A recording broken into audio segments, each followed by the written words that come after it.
Legenda Sangkuriang, asal-usul Gunung Tangkuban Perahu. Di Jawa Barat, tepatnya di Kabupaten Bandung, terdapat sebuah tempat rekreasi yang sangat indah, yaitu Gunung Tangkuban Perahu. Tangkuban Perahu artinya adalah perahu yang terbalik. Diberi nama seperti itu karena bentuknya memang menyerupai perahu yang terbalik. Konon, menurut cerita rakyat Parahyangan, gunung itu memang merupakan perahu yang terbalik. Berikut ceritanya.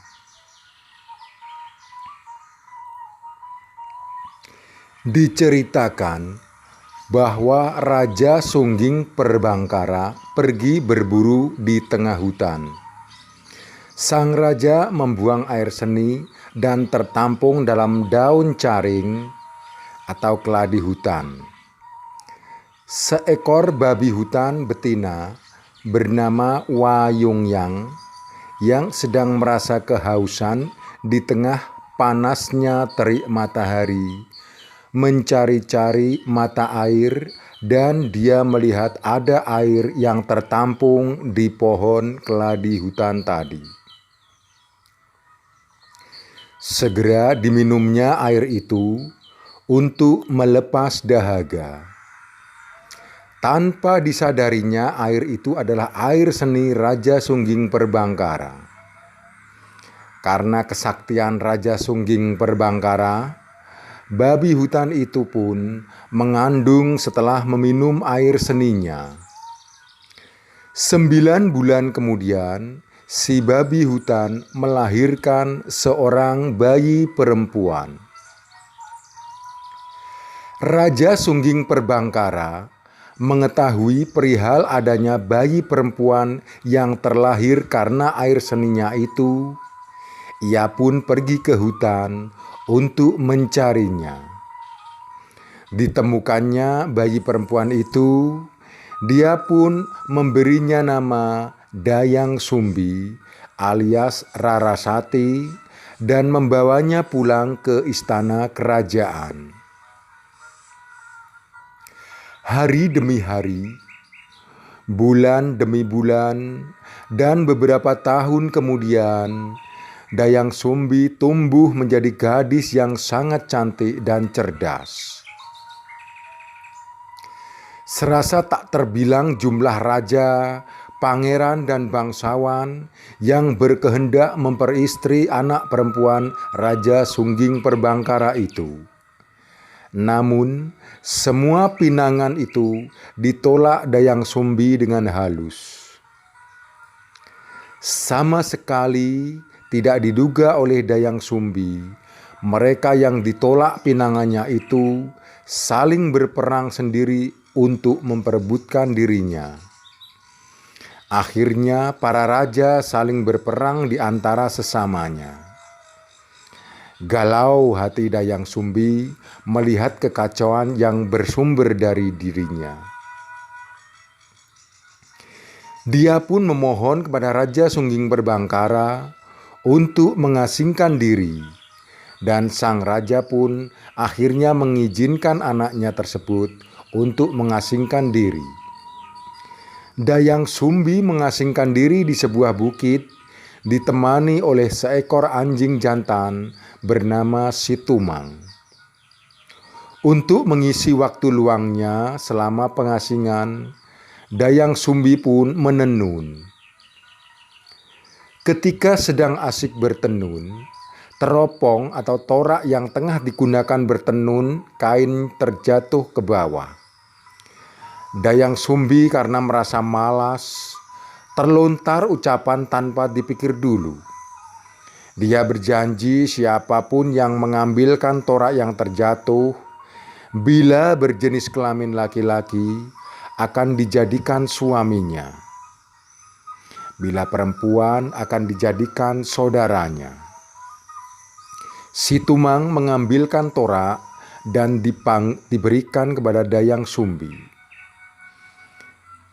Tidak ada yang dapat diperbuat oleh Dayang Sumbi selain memenuhi ucapannya. Akhirnya dia menikah dengan si Tumang yang ternyata titisan dewa. Si Tumang adalah dewa yang dikutuk menjadi hewan dan dibuang ke bumi. Beberapa bulan setelah menikah, Dayang Sumbi pun mengandung dan melahirkan seorang bayi laki-laki. Dayang Sumbi memberinya nama Sangkuriang. Sangkuriang memiliki kekuatan sakti seperti ayahnya.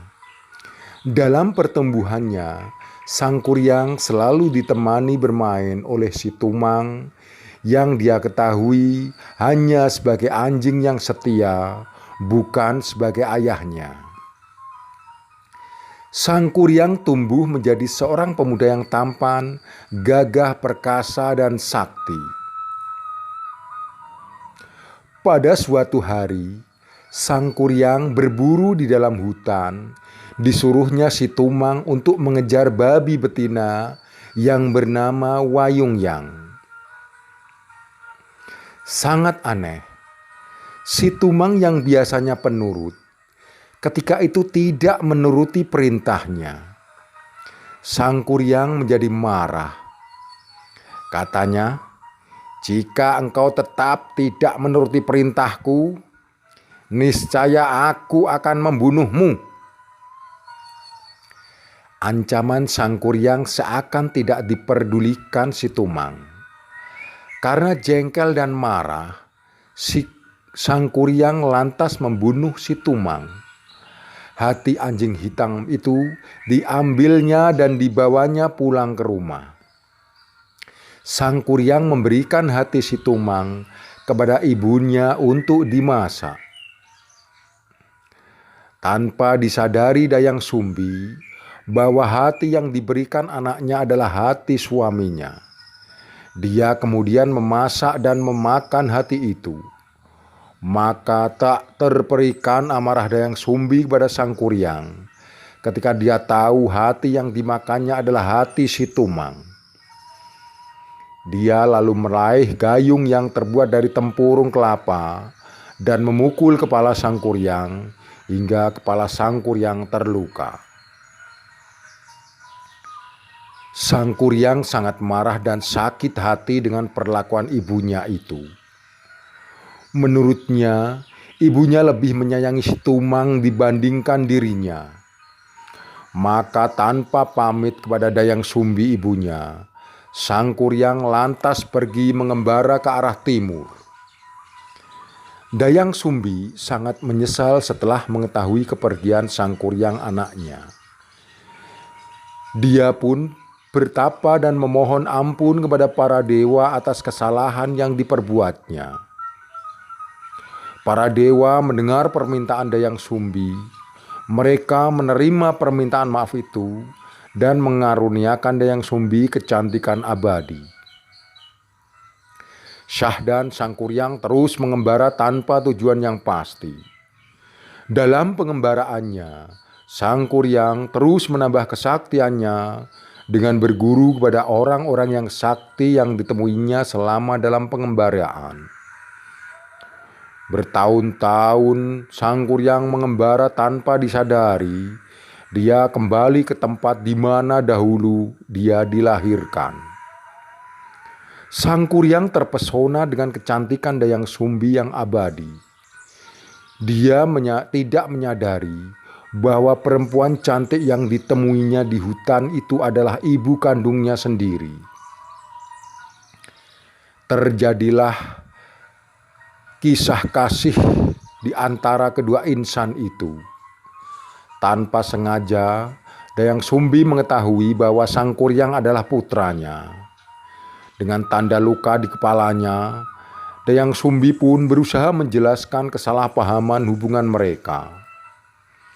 Namun, Sangkuriang yang telah dibutakan oleh hawa nafsu tidak memperdulikan penjelasan Dayang Sumbi dan tetap bersikukuh untuk menikahinya. Jika memang begitu kuat keinginanmu untuk menikahiku, aku mau engkau memenuhi satu permintaanku, kata Dayang Sumbi.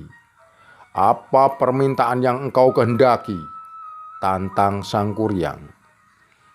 Dayang Sumbi meminta agar Sang Kuryang membuatkan perahu dan telaga.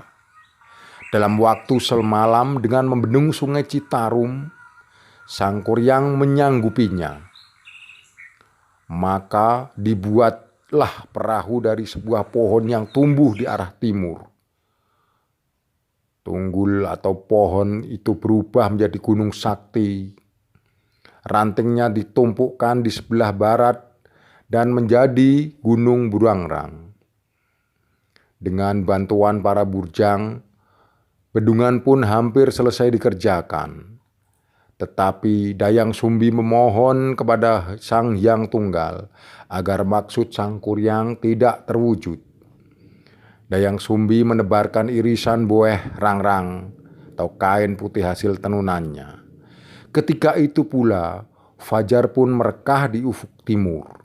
Sang Kuryang menjadi gusar. Di puncak kemarahannya, bendungan yang berada di Sang Hyang Tikoro dijebulnya. Sumbat aliran sungai Citarum dilemparkannya ke arah timur dan menjelma menjadi gunung Manglayang. Air telaga Bandung pun menjadi surut kembali. Perahu yang dikerjakan dengan bersusah payah ditendangnya ke arah utara dan berubah wujud menjadi gunung Tangkuban Perahu. Sang Kuryang terus mengejar Dayang Sumbi yang mendadak menghilang di Gunung Putri dan berubah menjadi setangkai bunga jaksi. Adapun Sang Kuryang setelah sampai di sebuah tempat yang disebut dengan Ujung Berung, akhirnya menghilang ke alam gaib.